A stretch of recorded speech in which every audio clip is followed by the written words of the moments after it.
Hello दोस्तों, क्या हाल चाल। आई होप आप सब अच्छे होंगे। तो आज हम स्टार्ट करेंगे उदाहरण को। तो उदाहरण से पहले आप लोगों को यह सारणी समझना बहुत ज़रूरी है। ठीक है। तो अब इसको समझने के लिए कुछ और बेसिक जानना ज़रूरी है। तो जैसे हमारा समीकरण होता है A X A X plus B Y plus C बराबर जीरो। हमारा रैखिक समीकरण का व्यापक रूप ए ही है। ठीक है। तो अब जब भी इस प्रश्नावली में दिया होगा तो दो रैखिक समीकरण दिए होंगे। मान लेते हैं हम पहले रैखिक समीकरण में a1x b1y और c1 है। ठीक है। और दूसरा रैखिक समीकरण का जो व्यापक रूप है a2x और b2y प्लस c2 है।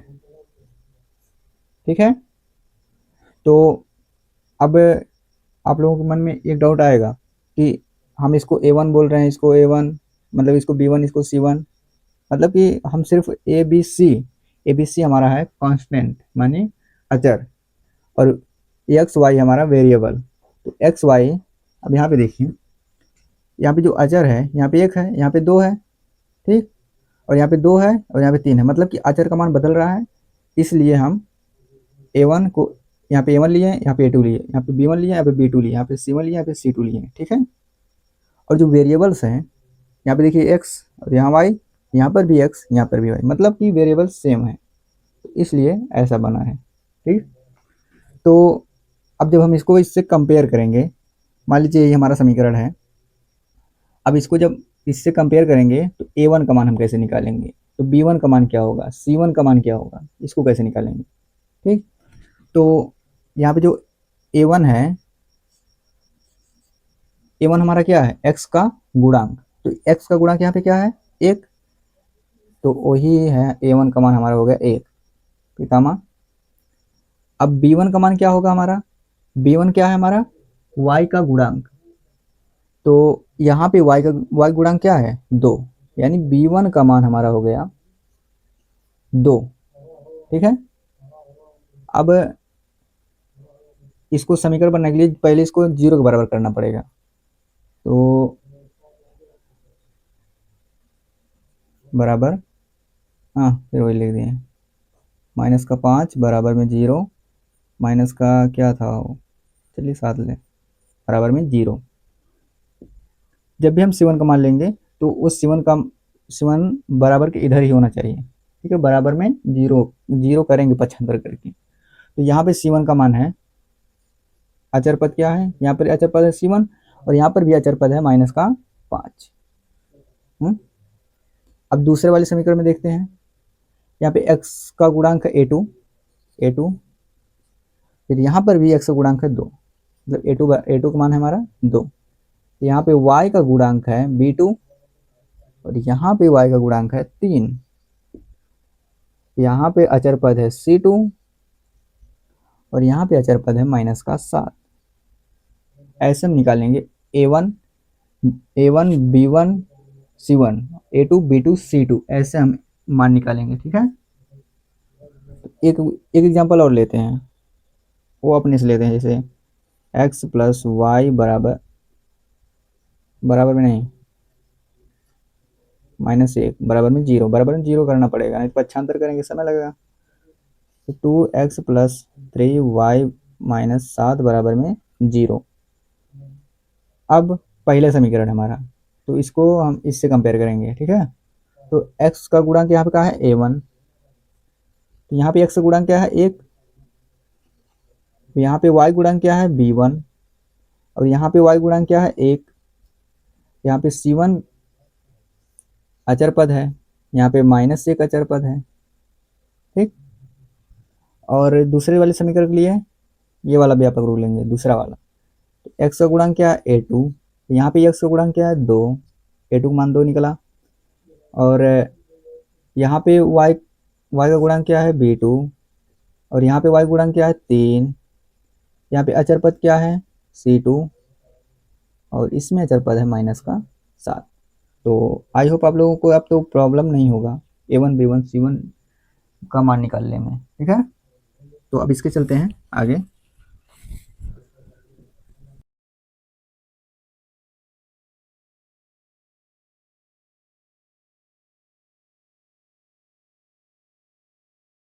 कोई क्वेश्चन हम करेंगे वो मतलब बड़ी प्रश्नावली, समझ में आ जाएगा अच्छे से। तो A1 और B1 और C1 हम तो निकालना सीख चुके हैं। अब हमें एक चीज़ देखना, ग्राफ। ग्राफ हमारा बनेगा इस टाइप से, हमारा ग्राफ बनता है, ठीक है।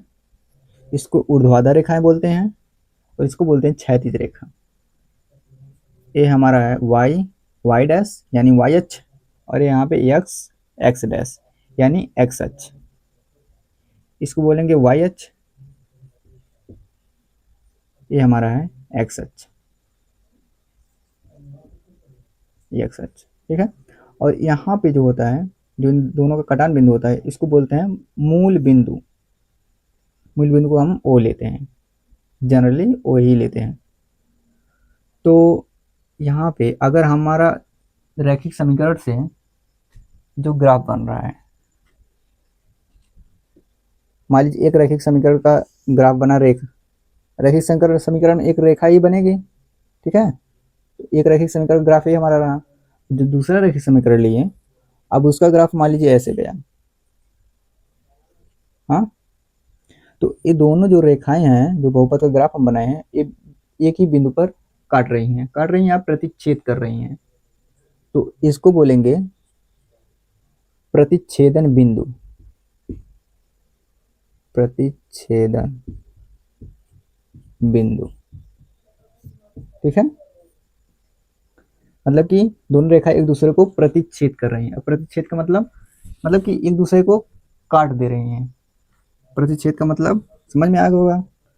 तो अब चलते हैं इसके आगे पे और एक ग्राफ और लेते हैं।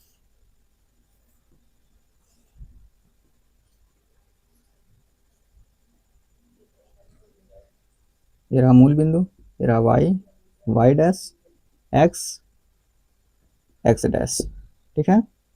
तो अब मान लीजिए कोई ग्राफ हमारा बना है। अब ग्राफ आप 9th में सीख चुके हैं, अब नहीं सीखे हैं तो इसमें इसमें पता आ जाएगा कैसे बनाएंगे, ठीक है। तो मान लीजिए कोई जो हमारा समीकरण है उसका ग्राफ एक ही है, और जो दूसरा वाला समीकरण था, दो पेयर होंगे ना, दो पेयर नहीं होंगे, मतलब कि दो समीकरण होंगे। अब एक समीकरण ऐसे बन गया, मतलब कि रेखाएं एक दूसरे को नहीं काटी, एक दूसरे के बीच की दूरी बराबर है, मतलब कि अगर रेखाएं समांतर होंगी तब इससे, यहाँ पे है रेखाएं समांतर, तो अभी इसका कोई हल नहीं होगा। अब जितने जगह काटेंगे उसके उतने ही हल होंगे। यहाँ पे जो हमारा समीकरण था, तो उसके केवल एक हल निकलेंगे, मतलब x और y का मान एक ही निकलेगा, हाँ, क्योंकि एक ही बिंदु पर काट रही हैं। अब यहाँ पे रेखाएं कहीं भी नहीं काट रही हैं, मतलब समांतर हैं, तो इसका कोई हल नहीं है, हाँ। अब यहाँ पे है समांतर, अब समांतर हैं तो कहीं भी नहीं काट रही हैं, तो कोई हल नहीं, कोई हल नहीं, ठीक है। अब एक केस और बचा है हमारा, उसको देख लेते हैं।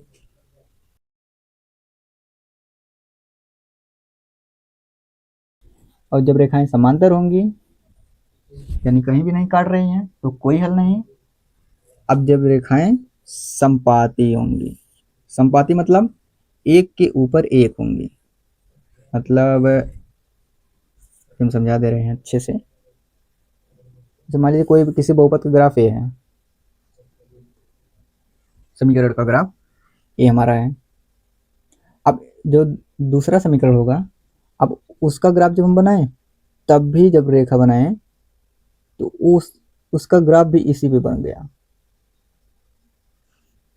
सेम इसी पे। तो इसको बोलेंगे हम संपाती रेखाएं। संपाती मतलब एक के ऊपर एक है। अब जब कोई रेखा एक के ऊपर एक रहेगी तो वह कई बिंदु पर काटेगी, और हम क्या बोले कि जितने बिंदु पर काटेंगी रेखाएं उनके उतने ही हल होंगे। तो यहाँ पे देखिए, अब एक रेखा ये वाली रही और एक रेखा ये छोटी वाली रही। अब इसको यहीं पर है, मतलब कि अनेक बिंदु पर टच तो कर रही है, मतलब अनेक बिंदु को स्पर्श कर रही है। ठीक, चाहे स्पर्श करे या काट दे, जितना भी करे, स्पर्श करेगी या काटेगी, उतने ही उसके हल होंगे। तो यहाँ पे हम बोल सकते हैं कि इसके अनेक हल होंगे। कितने हल? अनेक हल। ठीक है, और इसको कैसी रेखाएं बोलेंगे? समपाती, समपाती रेखाएं।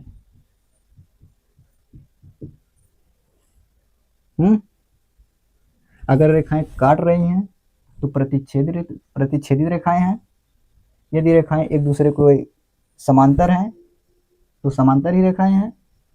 अगर रेखाएं एक के ऊपर एक हैं तब समपाती रेखाएं हैं। बस इतना आपको कंसेप्ट क्लियर होना चाहिए।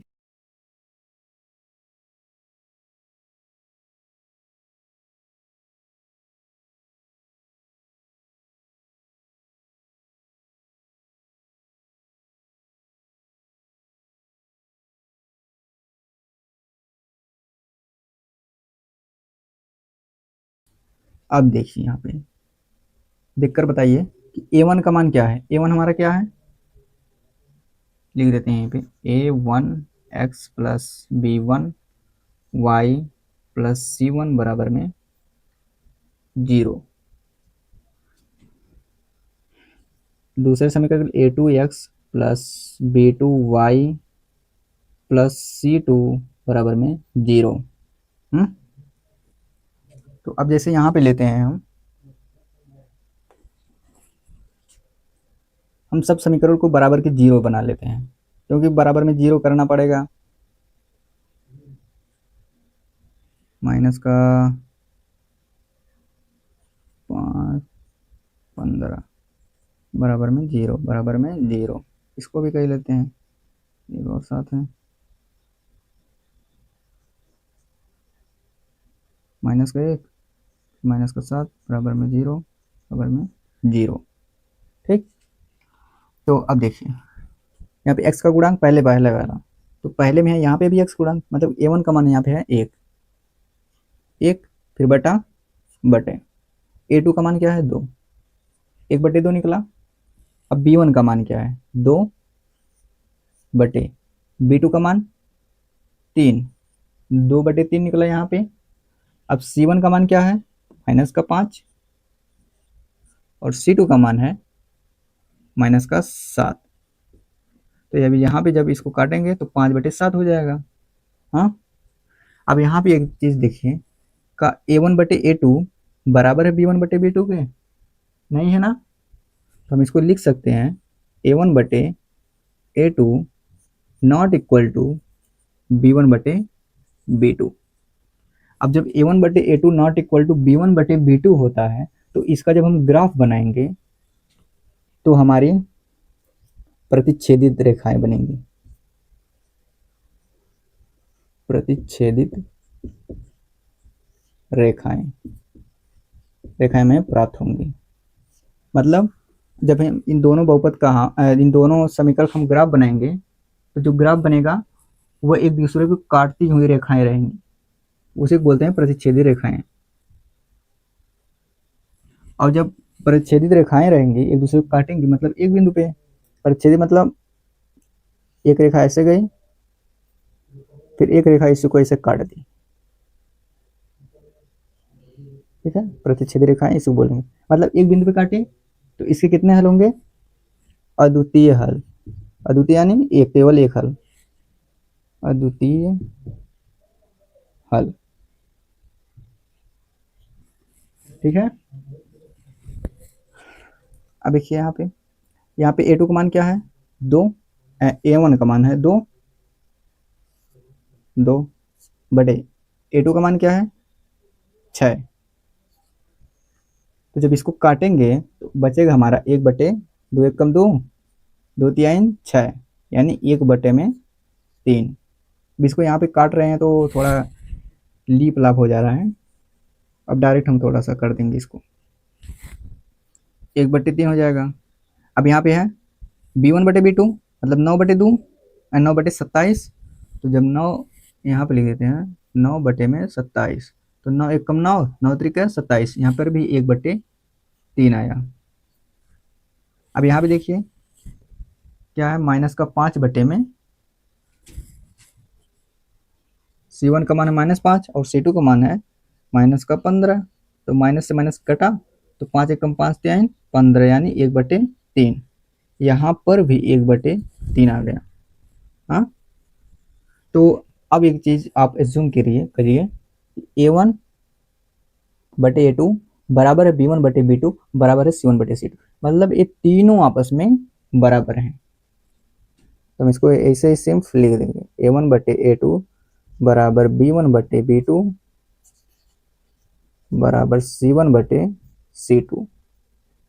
ठीक, और जब A1/A2 बराबर B1/B2 और जो बराबर C1/C2 होगा, तो हमारी रेखाएं क्या होंगी, संपाती, संपाती रेखाएं। संपाती रेखाएं यानी एक के ऊपर एक,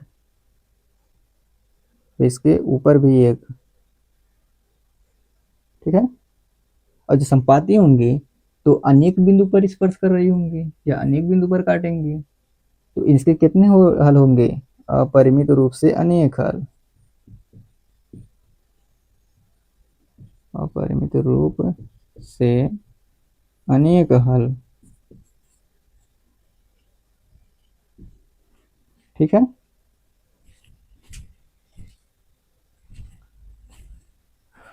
अब इसमें देखते हैं, यहाँ पर भी A1 का मान कितना है, 3/6, तो हो जाएगा हमारा 1/2, 3 एक कम 3, 3 दूनी 6, तो यहाँ पर भी 1/2 आएगा, 4 एक कम 4, 4 दूनी 8, और यहाँ पे माइनस का 1/-7, तो माइनस माइनस से कटा, तो अब हो गया हमारा 1/7।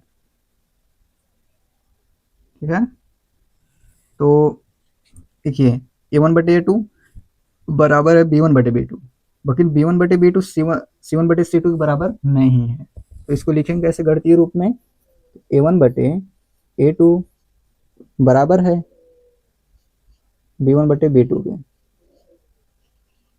क्योंकि यहाँ पर भी 1/2 है, यहाँ पर भी 1/2 है, और बराबर है दोनों ना, लेकिन 1/7 जो है वो 1/2 के बराबर नहीं है, तो इसीलिए C1/C2 नॉट इक्वल रहेगा।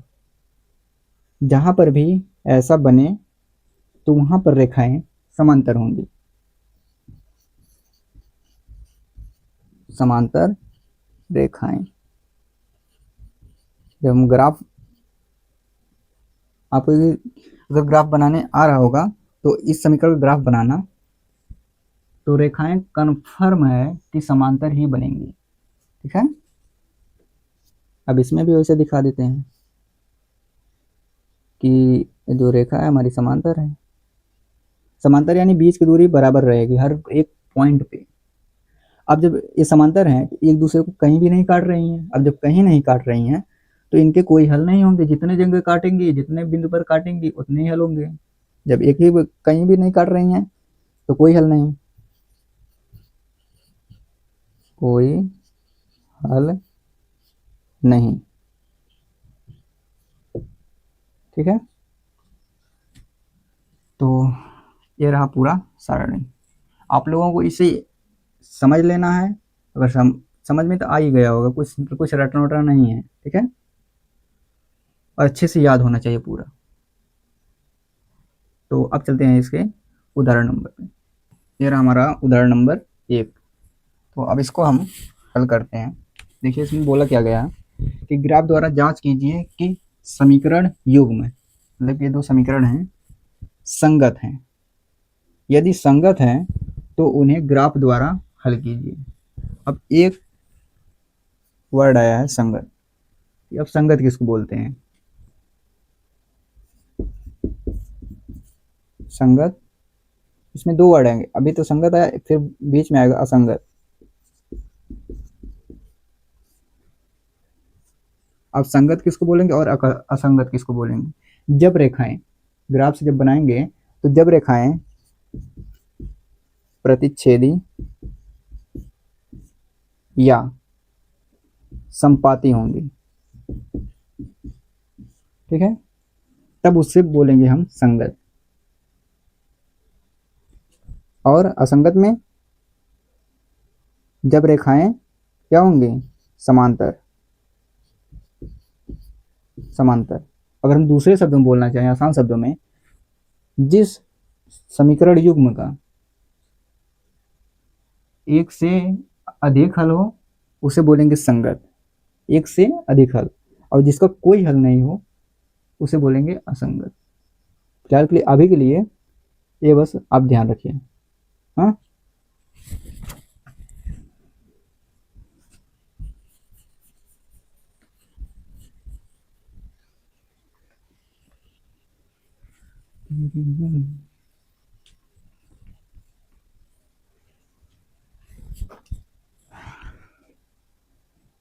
तो समीकरण हम लिखते हैं x प्लस 3y बराबर में 6, ये हमारा पहला समीकरण हम लिखे हैं यहाँ पे। तो अब ग्राफ बनाने के लिए आप इसको ध्यान से देखना कैसे करेंगे। पहले यहाँ से हम x का मान निकालते हैं पक्षांतर करके, तो 3y है, इसको लेंगे इधर, x बराबर 6, इधर प्लस में है तो इधर जब आएगा तो माइनस में हो जाएगा। हाँ, अब बनाते हैं एक सारणी।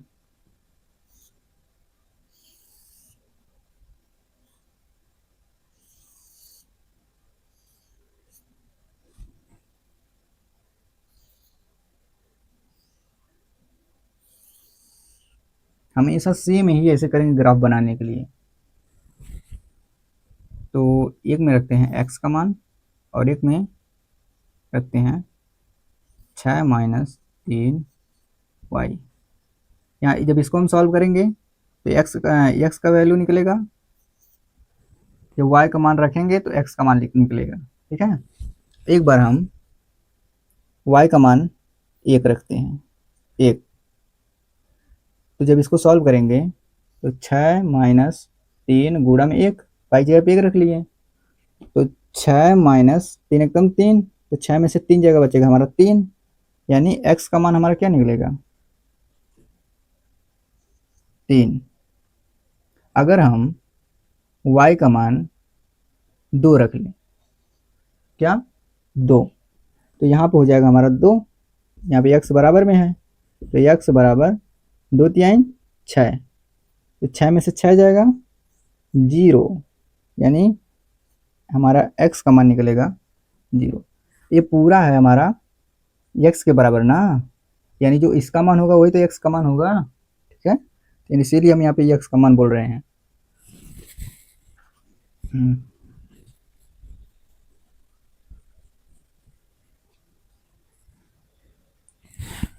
अब देखिए, अब ये वाला हम समीकरण लिख रहे हैं, 2x minus 3y equal to 12। अब यहाँ से x का मान निकालते हैं, तो 2x इज इक्वल टू, अब इसको ले जाएंगे इस दूसरे पक्ष की ओर, तो यहाँ 12, तो यहाँ पे माइनस 3y है तो इधर आएगा तो प्लस का 3y हो जाएगा। ठीक है, तो हमें चाहिए x का मान, तो यहाँ पे सिर्फ x ही रहना चाहिए बराबर की इधर, और यहाँ पे गुणा में है तो आ जाएगा इसके नीचे भाग में x प्लस 3y अपॉन 2। अब सेम वैसे इसका हम समीकरण सारणी बनाएंगे।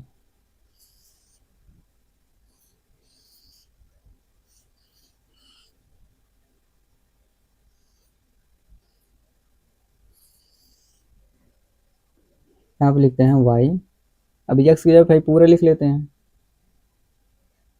मैं भी x भी लिख सकते हैं, ठीक है, बटे में 2। अब देखिए, अगर हम y का मान 0 लेते हैं, ठीक, तो यहाँ पे क्या है x बराबर, अब यहाँ पे 0 रख लेंगे, चेक कर लेते हैं, 12 प्लस 3 गुणे 0 बटे में 2, तो हो जाएगा 12 प्लस 3 जोड़े में 0 बटे में 2, 2 एक कम 2 छक्के 12, तो एक छक्का 6, यानी हमारा आएगा 6 आंसर। हाँ, थोड़ा सा हम तेज कर दिए हैं।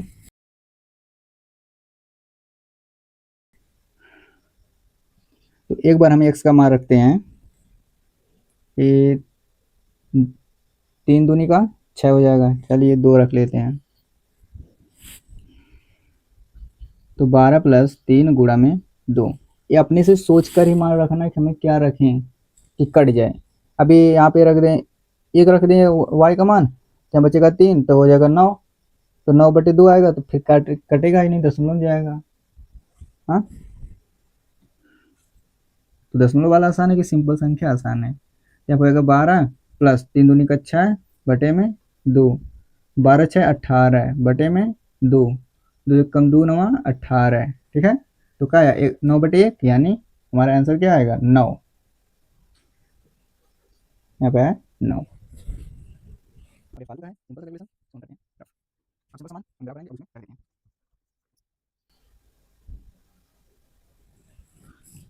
अब बनता है हमारा ग्राफ।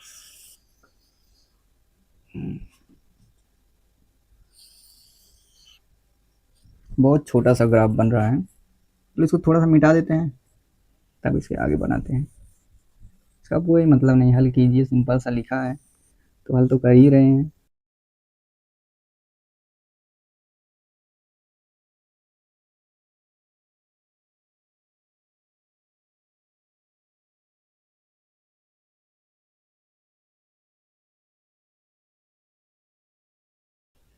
एक्स पे मैक्सिमम कितना जाना है, यहाँ पे 3 0 6 9, मैक्सिमम जाना है 9 तक।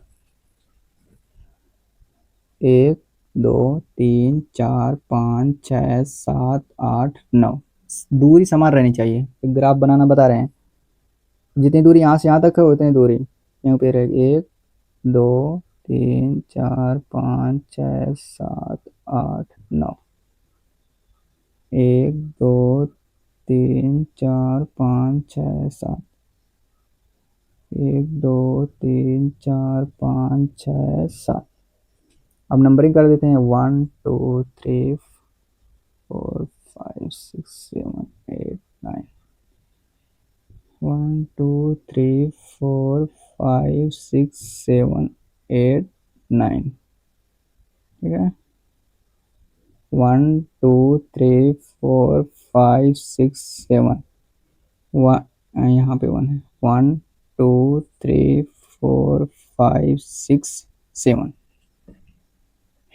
सिंपल सा। यहाँ जो हमारा पहला चतुर्थांश है, दूसरा चतुर्थांश है, तीसरा है, चौथा, तो ये हमारा है चौथा चतुर्थांश, तीसरा वाला, तो तीसरे में माइनस का होगा।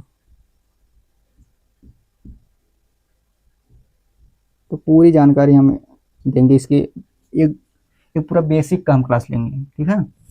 पूरा ग्राफ वाला बताएंगे कि कौन कौन सा चतुर्थांश है, को इसको मूल बिंदु बोलेंगे, कौन कौन सा अच्छा है, सब बताएंगे।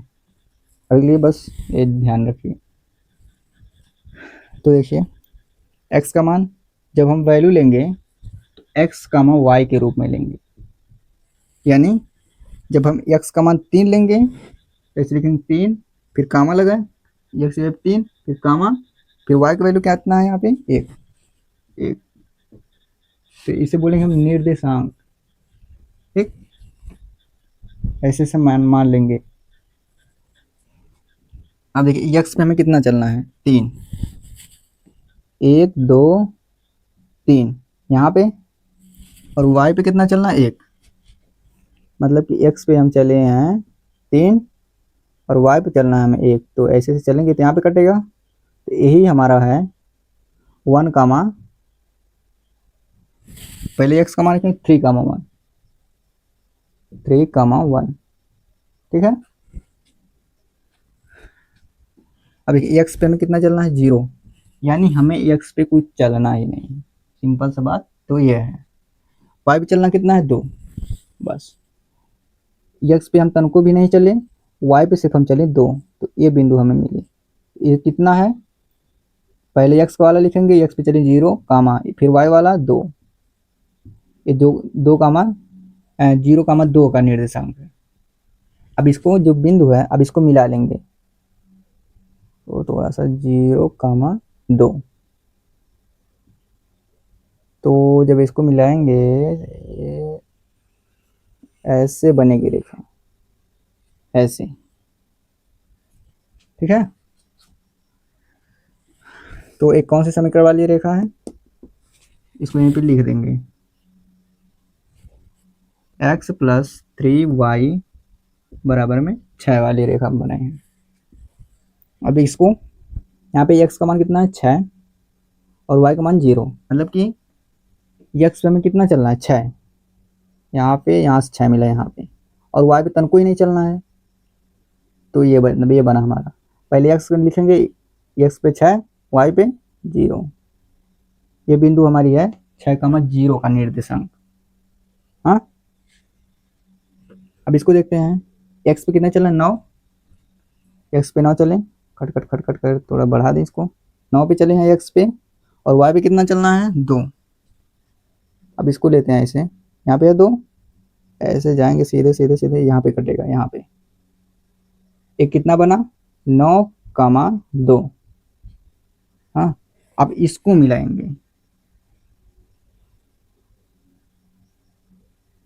और जब अरे थोड़ा सा तिरछा बन रहा है, तो यही से आगे काटेगा, ठीक है। जब इसको सही से बनाएंगे ना, जब ये वाला सीधा, तो ये वाली रेखा जो है, ये वाली रेखा ऐसे जाएगी हमारी, देखो यहाँ पे ऊपर बन गया है, ऐसे हमारी 6 पे होते हुए ऐसे जाएगी सीधी सी रेखा। हाँ, तो यहाँ पे जब इस बिंदु पर x का मान कितना है, x का मान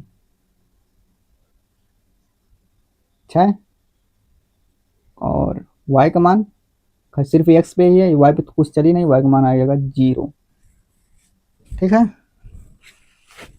यानी अब देखिए, अब क्या बोला है, पूछा है कि जो अगर संगत युग्म, अगर जो नहीं समीकरण युग्म है, अगर संगत है तब मान निकालो।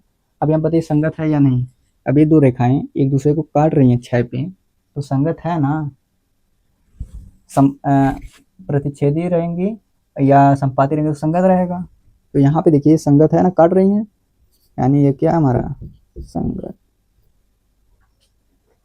तो आई होप आप लोगों को ये लेक्चर समझ में आया होगा।